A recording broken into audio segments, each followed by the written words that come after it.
முருகன் அருளால் முடியாதது ஒன்றுமில்லை. இன்னைக்கு செவ்வாய்க்கிழமை முருகனோட அருளால் நமக்கு என்ன மெசேஜ் கொடுக்குறாருன்னு பார்க்கலாம். இந்த மெசேஜ் பார்க்குறவங்கலாம் கமெண்ட் செக்ஷனில் ஓம் முருகான் டைப் பண்ணுங்கள்.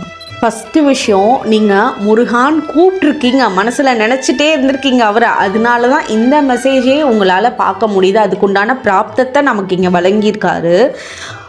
நீங்கள் உங்களோட பணிவான குணத்தை சிலர் தவறாக புரிஞ்சுட்டு அதை பலவீனமாக எடுத்துக்கிறாங்க. நீங்கள் அதை பலவீனமாக அவங்க எப்படி எடுத்துட்டாலும் நீங்கள் எப்படி இருக்கீங்களோ உங்களோட தன்மை மாறாமல் அதே மாதிரியே இருங்க.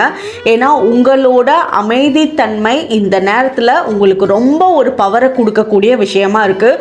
உங்களுக்கு ஒரு பெரிய நல்ல விஷயம் ஏற்பட போது, ஷிஃப்ட் ஆக போது, அதனால சில பிரச்சனைக்குள்ள மனிதர்கள்லாம் உங்கள் பக்கத்தில் வராங்க, தானாக நகர்ந்தும் போயிடுவாங்க. அந்த நேரத்தில் நீங்கள் அமைதியாக இருக்கணும். இப்போ நீங்கள் யாருக்கிட்டையும் எந்த ஒரு ஆர்கியூமெண்ட்டுக்கும் போகக்கூடாது.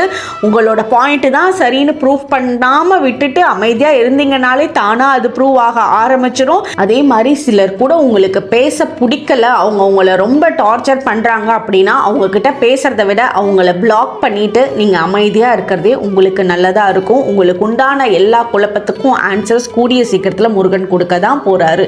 தேங்க்யூ. ஓம் முருகா.